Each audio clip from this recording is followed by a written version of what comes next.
the topic for this came really through a conversation I had with a good friend, really strong believer, just during Shavuot actually. We were talking about Matthew chapter 12, verse 38. I'll go ahead and read it to you, and then I'll tell you more about that conversation, but we'll go through the text, okay? So Matthew chapter 12, verse 38. Then some of the scribes and Pharisees answered him, saying, "Teacher, we wish to see a sign from you." But he answered them, "An evil and adulterous generation seeks for a sign, but no sign will be given it, except the sign of the prophet Jonah. For just as Jonah was 3 days and 3 nights in the belly of the great fish, so will the Son of Man be 3 days and 3 nights in the heart of the earth. The men of Nineveh will rise up at the judgment with this generation and condemn it, for they repented at the preaching of Jonah. And behold, something greater than Jonah is here.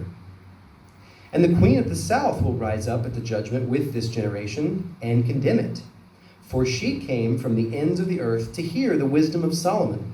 And behold, something greater than Solomon is here." So let me ask you tonight, have you ever asked the Lord for a sign?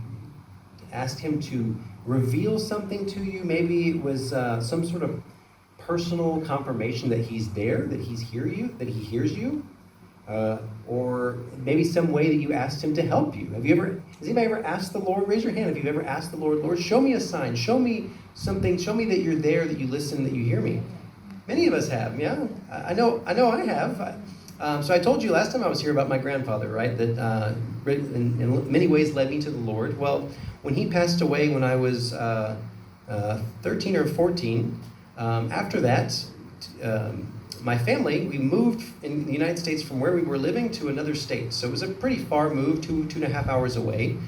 And that kind of started a chapter of my life that was really hard. You know, I lost overnight all of my friends because we moved. My grandfather had passed away, and he was very important to me. So I entered into this few months of really dark depression. And I was already a believer by that point, but it was really a hard time in my life.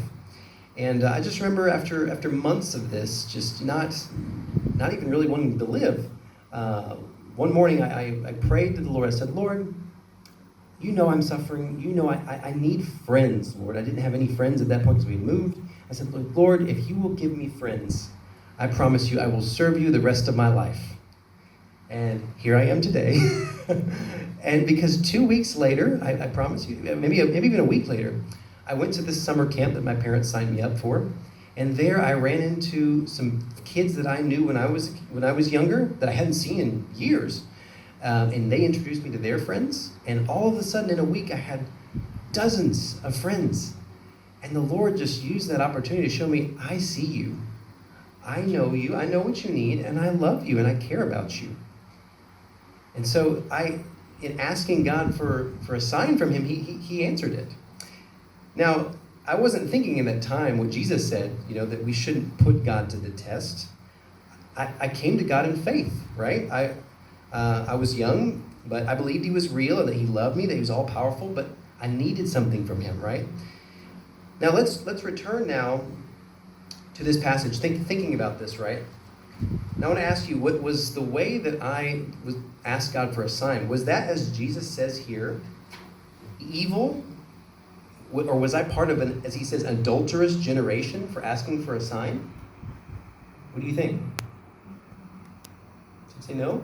Well, I think to answer this question, we really have to understand the context of what Jesus is saying here and everything that's happened up until this point, right? Why does he call the Pharisees who asked him for a sign, like I did, I asked God for something, why does he call them an evil and adulterous generation?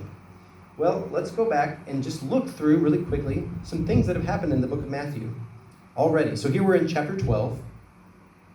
And up until this point, Jesus is well into his ministry in Galilee. He's performed all sorts of miracles such that his name and his fame really in the region has spread. Sometimes it's for good, and sometimes people want to kick him out. They say, "Get out of our city, get out of our town," right? You've seen that a couple times. So what he's doing is drawing a lot of attention. Up until this point, we've seen in Matthew chapter 8, he healed a man with leprosy. That was something that only God could do, was heal someone with leprosy. He calmed the storm, right? When the disciples were out on the water, he said, "Peace, be still," and the waves and the storm stopped. He cast out demons from two men, right? And sent them into the herd of pigs. That was Matthew chapter 8 still.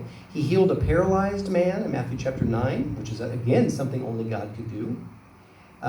He brought back Jairus' daughter, which, by the way, Jairus, in Matthew chapter 9, and he was the head of the synagogue, right? Or in Hebrew, that's actually Yair, which is the name of the guy that I'm now reading the Bible with. So I sent him this story. I said, "Look, your name's in the New Testament." That's pretty cool. So he brought his daughter back to life, right? And he healed the woman with the bleeding in that same story. And he restored sight to two blind men in Matthew chapter 9. And this is just a few. I haven't even listed all of the miracles that Jesus did up to this point. But as you can see, like, you hear, and the people were hearing of this miracle worker, this man that could heal people, could do things only God could do.